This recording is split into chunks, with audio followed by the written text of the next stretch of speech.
Renata Skoda, Chair of Global DCA. Thank you so much, Gabby. I just would like to welcome everyone and thank you for spending the time with us. It is very important for us that we obtain feedback from the industry as to forming the SRO structure, the SRO, framework. And I am very grateful that you are here with us, that you share your expertise and actually ultimately pay attention to this process. I think it's going to, affect the industry, and it's going to be part of the maturity process for digital assets. I'll leave it at that. Thank you so much for being here with us, and turn it back to Gabby. Thank you. Thank you. So like I said, today we have sort of a set agenda. We'll walk through a bit of, what we're coming to in terms of findings. We're going to do sort of a crash course, as it were, in self-regulation.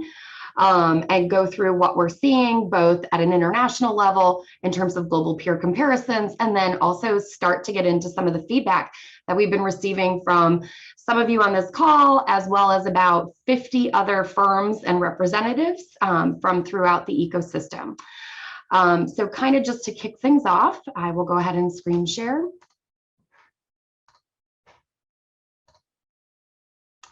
Okay. So, just to kind of get things framed, for those of you who aren't familiar, the Global DCA, we are looking to position as a global voluntary self-regulatory association for the cryptocurrency and digital asset industry. We were established to guide the evolution of digital assets, crypto, and underlying blockchain technology, really with a very strong public interest orientation. So that means to build public trust, foster market integrity, and maximize economic opportunity. So it's a little bit different than a trade association. The focus is really more on industry stewardship, if you were to use one word that kind of draws all of this together. Sort of a basic introductory overview. We really began as a grassroots movement in 2019. At that point, we held a number of similarly roundtable discussions to bring industry actors together. We focused on, in 2020, a lot of the legal formation, so creating a strong bylaws and governance system that was representative and equitable, ensuring that we had a lot of governance in terms of caretaker board members and early structure. And then recently, over the past 2 years, really rolling out dual awareness building campaigns around what is self-regulation and beginning to bring members on board who are committed in this space. All of our members go through a onboarding, which allows us to get to know that firm specifically, ensure that they align with our AML KYC requirements, and also to attest to alignment with our code of conduct that provides ethical as well as some technical bearings. So I think it's interesting, and I kind of wanted to frame a lot of our conversation by almost telling you a story, right? So I've participated in many different conferences. We've had a lot of opportunities to kind of, share all of the frustrations we have with the legal and regulatory framework here in the United States. But I think it's important to kind of frame some of all of what we're seeing through sort of this greater paradigm, right? So many times people come and say, there's legal and regulatory ambiguity, but I think there needs to be a better understanding of why exactly that is.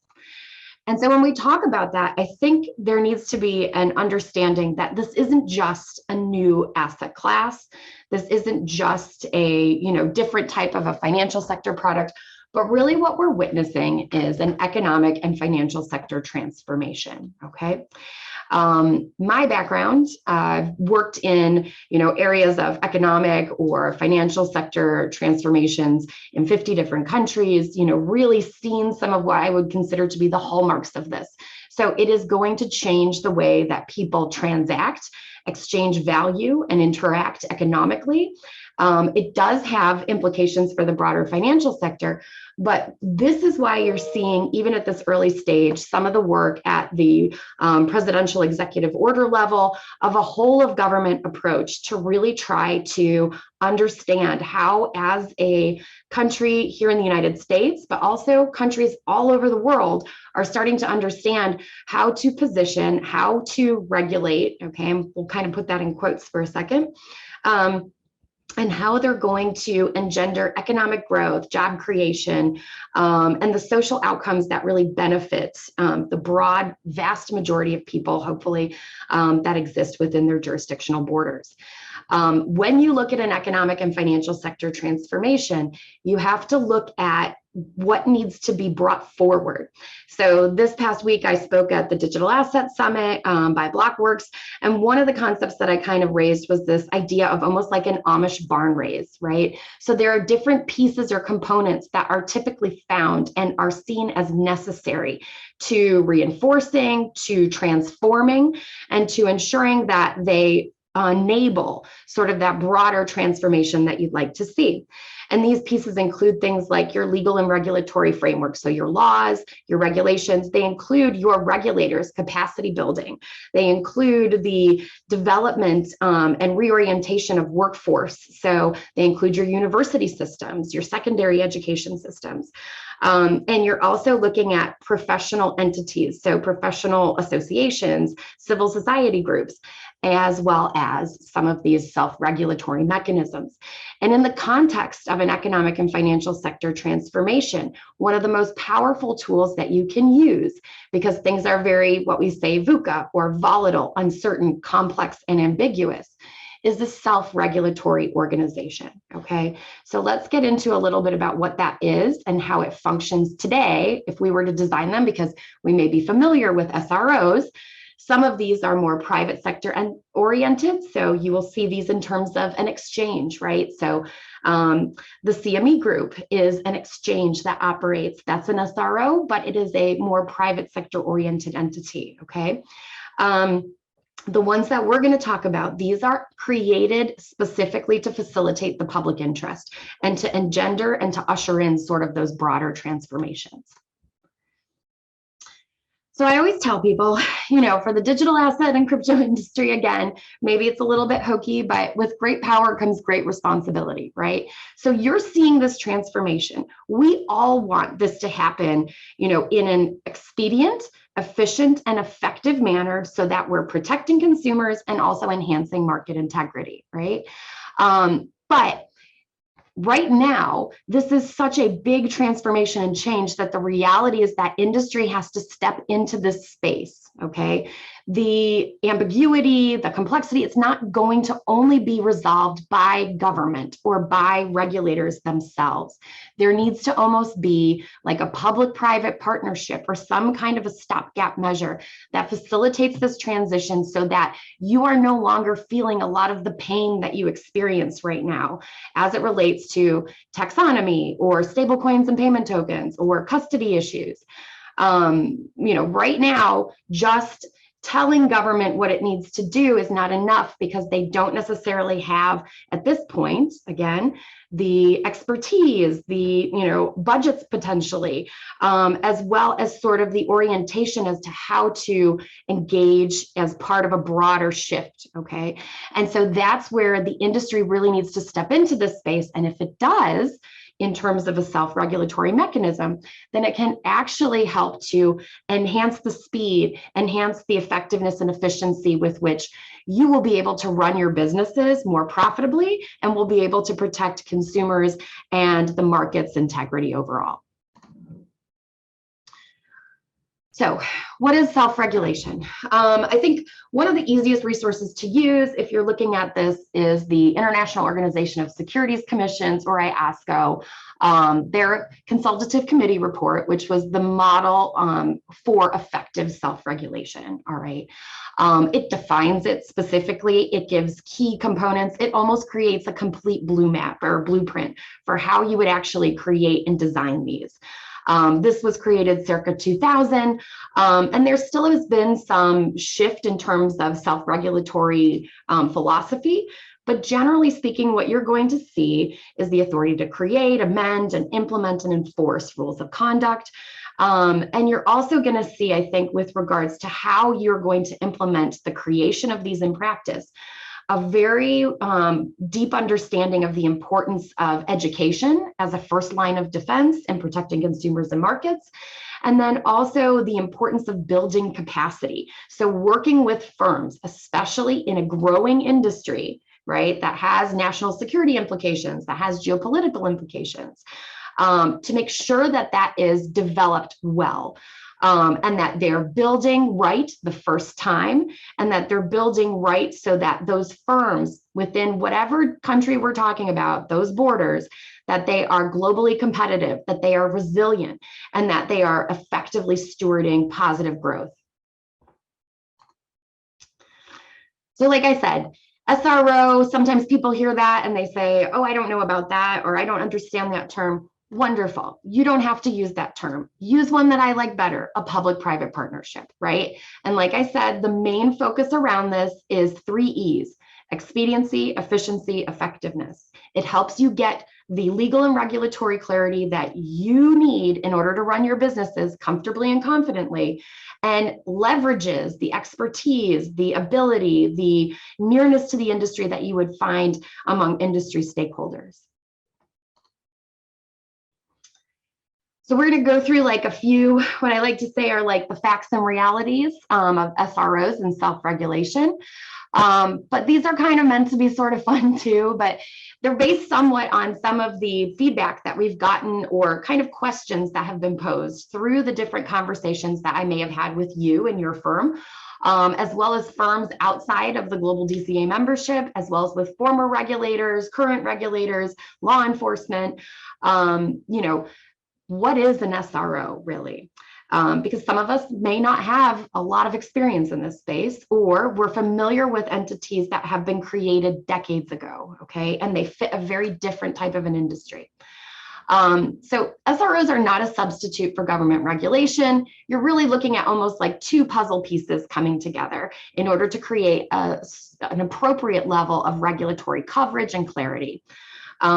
The goal of an SRO is that it's not just going to look at an industry sector's realities anymore.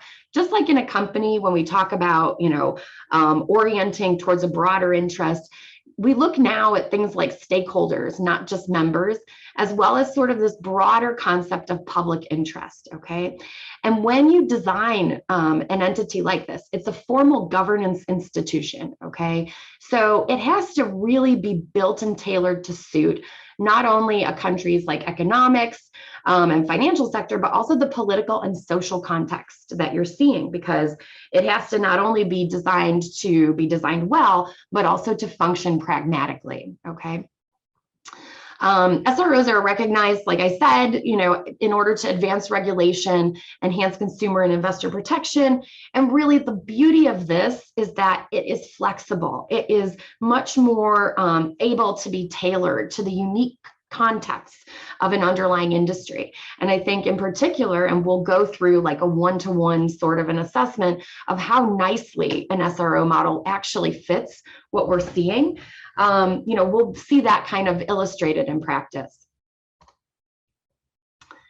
So we look at this, it was interesting. One of the fun comments that was given to me was that one colleague had mentioned, well, I'm just going to sit back. I want to see how self-regulation, evolves. And if it comes together, then, we'll support it.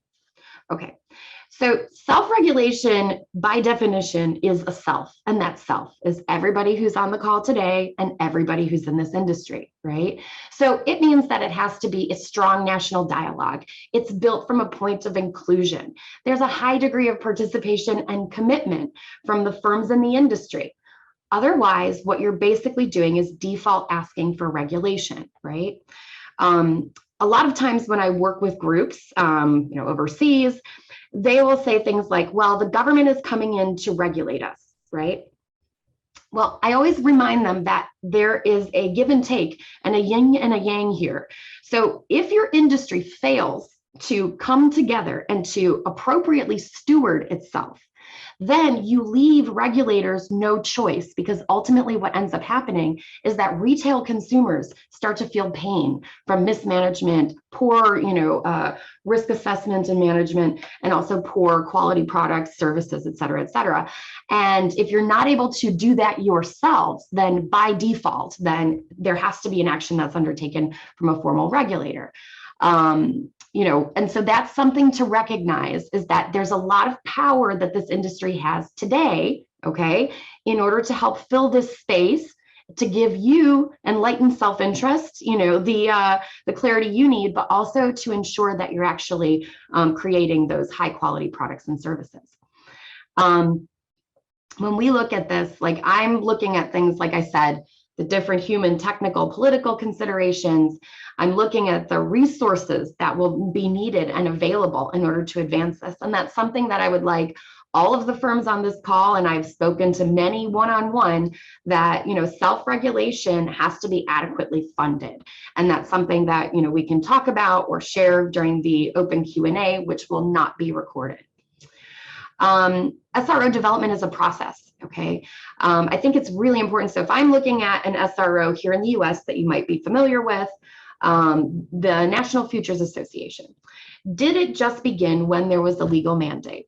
No, it was a process. It included things like we're doing today, where people come together, share their perspectives. There were one-on-one discussions. It took a number of years before a mandate was granted. And a mandate isn't going to be granted to something that hasn't stood up credibly and isn't designed and developed in a way that is inclusive, participatory, representative, and equitable. That's not something that happens anymore, because we've recognized the value around creating a structure to be equitable and participatory, which allows for a broader dimension of firms to participate and be competitive. And that ultimately allows for a wider breadth of products, services, to be offered to a market that meets the broadest needs of everyone within either a given jurisdiction or globally. So I always laugh too, because this picture 100% is going to get me flagged by having copied and pasted this off of the internet. But I always tell people, there is a timeline on self-regulation. There have been a few very serious incidents that have happened within this industry. Some of that has been perhaps, mismanagement, poor stewardship in general. But at a certain point, it becomes untenable for regulators to just let you try to organize and regulate yourselves. And once that happens, then no matter how much money you have, no matter how much you push back, the reality is that there will be an overwhelming ability for them to come in and to regulate to the highest degree, because it will be at a point of reaction, okay, to a giant crisis that will have occurred in this industry. And so I just want to remind everybody that, yes, it's important to be soliciting input. And yes, we are, taking this with an importance around ensuring that everyone has a voice and has contributed their viewpoints. But I also just want to highlight the fact that TikTok, this isn't going to be into infinity. And so we need to get people, those on the call as well as those not, involved, participatory, and, supporting. So as we have this timeline, what are we seeing, and how plausible or potentially successful is the self-regulatory movement? Well, if you look at some of the pieces of legislation that would come up, this is what I like to call, and I could cue the Led Zeppelin, the stairway to self-regulatory heaven. I'm looking at it from a standpoint of each piece stepping up one step further on a building understanding, building, support in Congress, and then also starting to raise and obtain input and perspective. Pieces of draft legislation can be used as markers, and those markers allow for there to be active dialogue and discussion. If a piece of legislation comes forward and it's not necessarily passed, it doesn't mean that it wasn't successful in helping to engender broader discussion around this, right? So we start with the Lummis-Gillibrand bill, where we have, the global DCA spent several hours sitting down and working through what self-regulation was, how you could utilize and insert the components of the IOSCO framework into some of the Responsible Financial Innovation Act.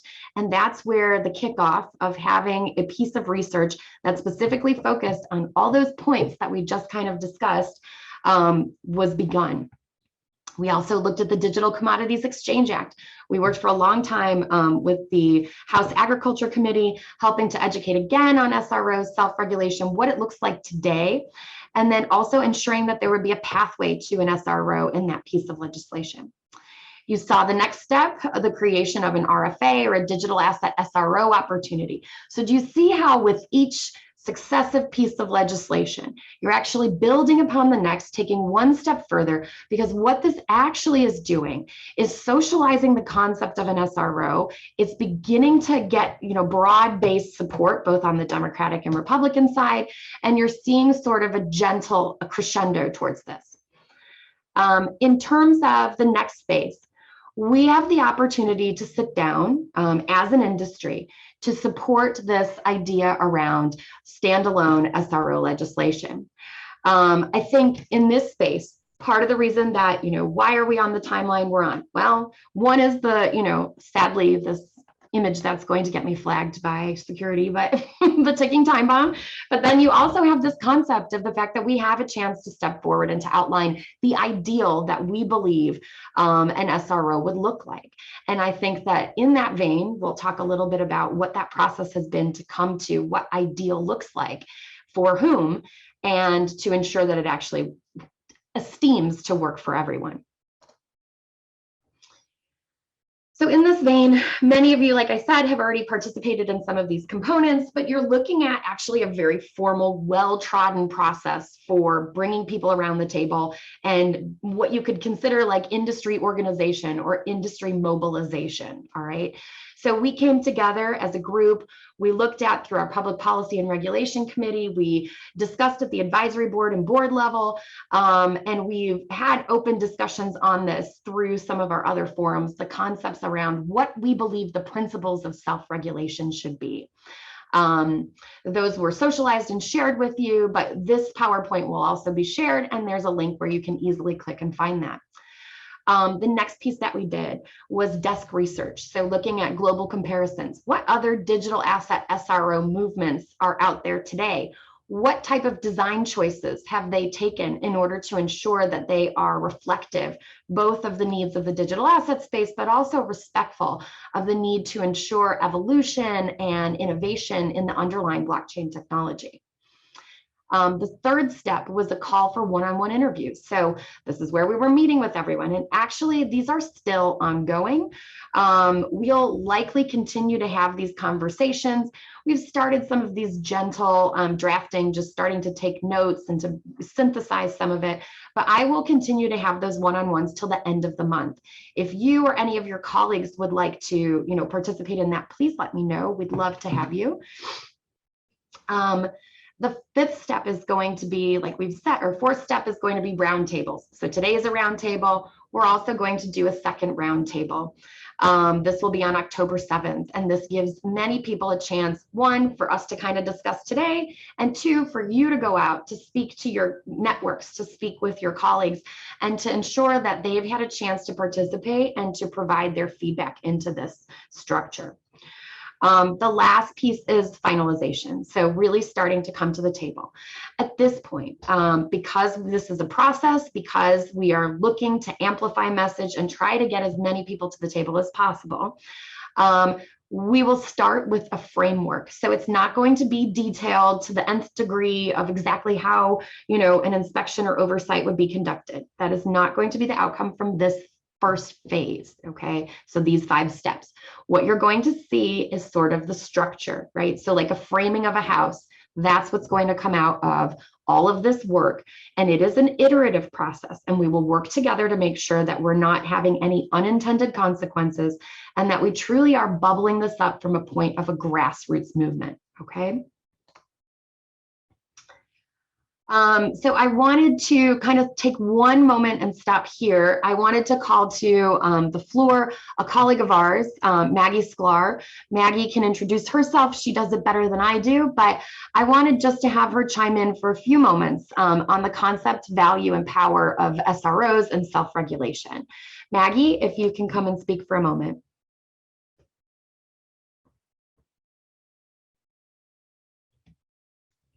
Okay, we'll come back to her. So before we get into this, I just wanted to kind of walk through and focus a little bit on what I was talking about when I said there was a really almost uncanny blend for approaching this from a point of self-regulation. In my career, I've helped to put together, oversight boards or independent regulators, which is a hybridy, weirdy type regulator. I've worked to support, ministries or what would be akin to like the U.S. Department of Treasury to build out like their units. And I've also done SROs, but I usually try to start without a bias and say, let's take a look and see how well an SRO model is actually suited to this financial sector. All right. So that's kind of the first point. Start from a non-biased perspective. So here you're looking at, a really nice propensity for self-regulation. You have a great rationale for this. Historical precedent exists in this country around this. You have a very rapidly evolving industry. It would be really difficult to create hard government formal regulations that would not be themselves somewhat obsolete between the length of time it takes from drafting to passage, okay? And there is so much need for clarity, for direction, that the reality is that if every decision had to go through with every new or emerging product through some sort of a very very exhaustive process through legislative approach, it would be very, very difficult to, give that clarity in an expedient, efficient, and effective way. SROs are also really good at global. Global is an excellent way for this to operate because you don't need intergovernmental contracts. You can engage through SRO contracts or memorandums of understanding in order to engage. And you also have a really nice mechanism potentially for adopting down international standards into a national jurisdiction without having to carve out or to modify heavily. It also gives a really nice approach to balance. So this is one of the beauties of this, is that you can balance that consumer protection and market integrity with the need for innovation in the space.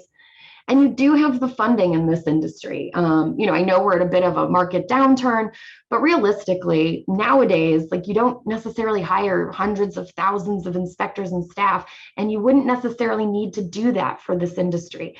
So you have a really nice cost-effective way of doing this because you would leverage and amplify some of the natural aspects of the technology. And you also have the ability to do something that is more delicate, but also, I think, stronger in terms of what it could actually provide in terms of oversight.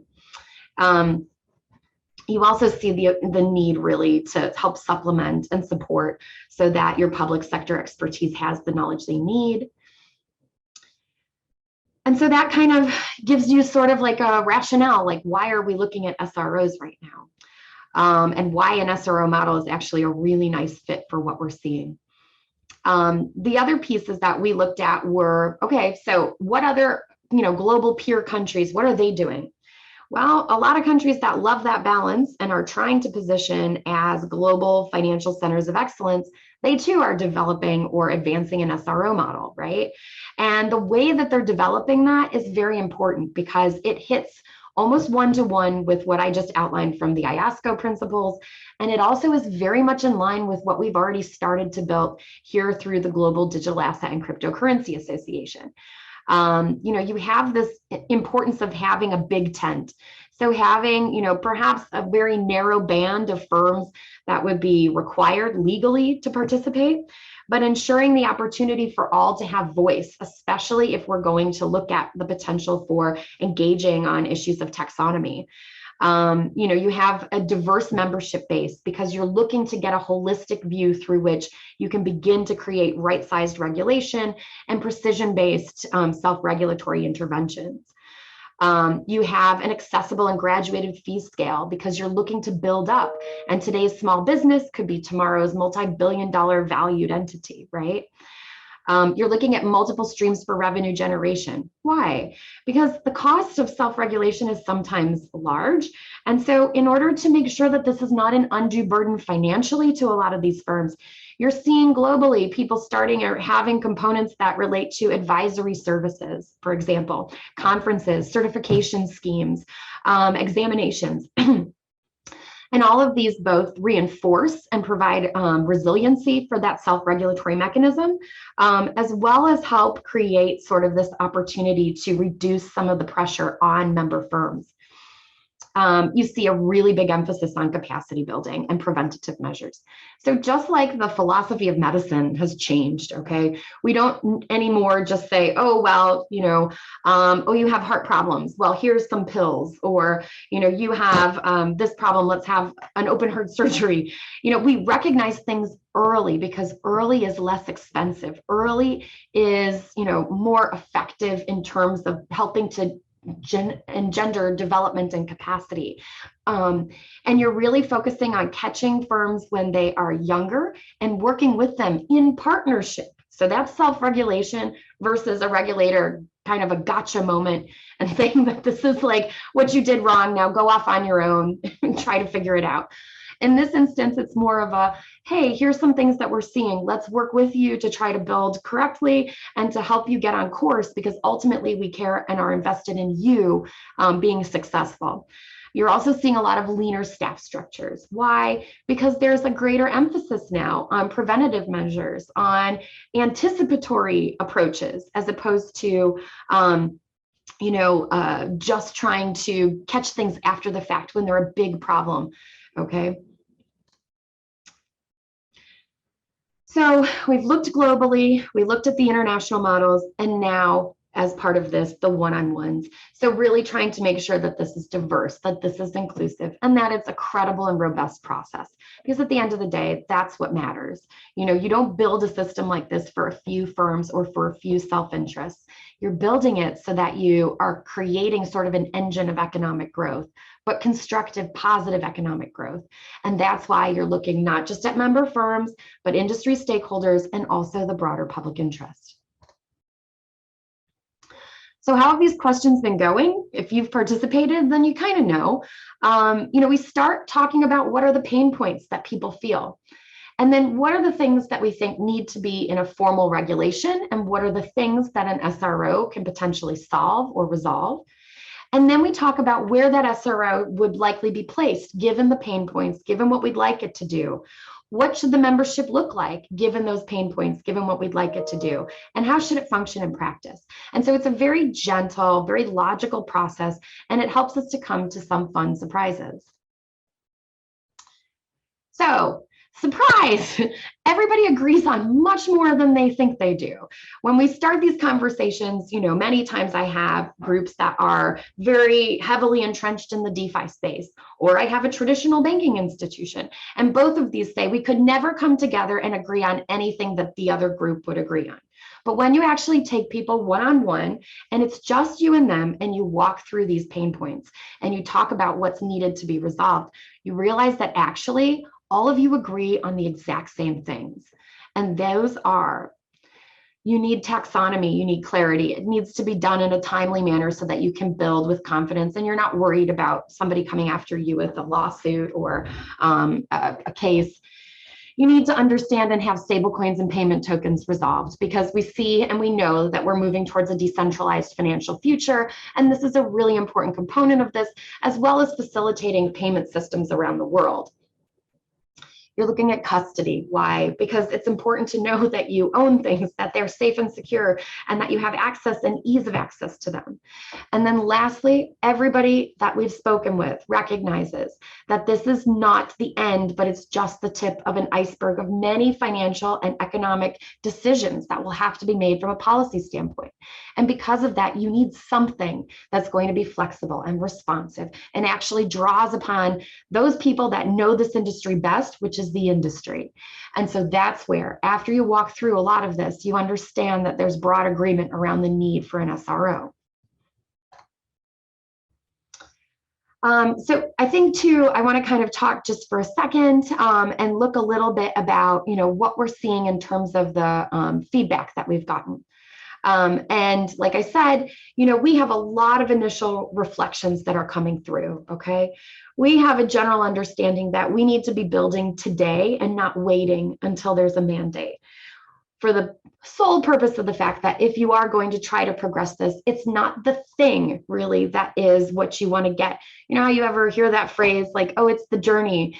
Well, in this case, it really is, because you're working with people to understand why it's in their self-interest to be in the public interest. You're working with them to understand why coming together and cooperating around a, right-sized approach to regulation and providing that in the power of the hands of industry is important to standing this industry up in the long term.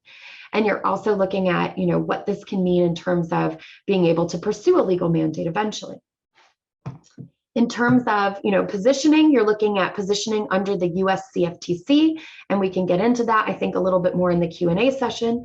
But including channels of communication to the Department of the Treasury and to the US SEC. And that's just in recognition of the broader economic and financial, implications for what's happening, as well as the need to function as a center of excellence and information for the broader ecosystem and US legal and regulatory framework. You're looking at a membership composition, which is similar to what you're seeing globally. So it is some narrow band that we are looking at to be mandatorily required to participate, and then a broader tent to allow for different protocols or forms of firms, insurance companies, legal firms to be able to share their perspectives so that we see all points and views in an ecosystem, and we're better able to create policy positions. We're better able to engage on taxonomy questions because we have that holistic view. You are looking for, and many of you have stated you want to see a level of independence. So board governance should include an independent director. You've said that you want decision-making in the SRO to be equitable. That doesn't necessarily mean equal, but you want to see something that is balanced, especially between small and medium and larger firms. You've recognized that their education and certification is the first line of defense, and that in order to both increase the level of quality and ability within your firms, as well as to keep pace and to be able to build your teams, that education is going to be important, as well as from a standpoint of mainstreaming. So bringing in traditional financial sector players into the space, education is a key barrier to them being able to build out their teams and to be competent and capable of meeting the needs of the market and government. When you look at regulation, it's not at a product level, it would be at a firm level. And when we look at the focus of this, you're looking at probably around 3 levels. So product level disclosures, awareness building, firm level systems and compliance, capacity building. And then you're looking at retail consumer restitution, some form of making things right in the unlikely event that they go wrong, even after those 2 first levels are addressed. And then lastly, you're looking at a fees basis, which is inclusive and progressive, so that it's accessible, so that we're not taking the food out of the mouths of the small and medium businesses that are trying to enter, build, and grow, but that we kind of help to ensure that we have diversity of builders and entrepreneurs amongst and between us. So I'm going to just stop there for a minute, and I'm going to see actually let's see if Maggie's back on. I don't know if she knew that I was going to call her out in the middle of the presentation, so I'm going to go ahead and just stop there. Maggie, are you online? Let's see. Nope. Or she's having trouble. Okay, no worries. Well, let's do this. I'm gonna now cease the recording. So this is the conclusion of the recorded portion. For those of you who are going to be viewing this after the fact, if you'd like to discuss this with me, I'm happy to meet one-on-one with you and your firm.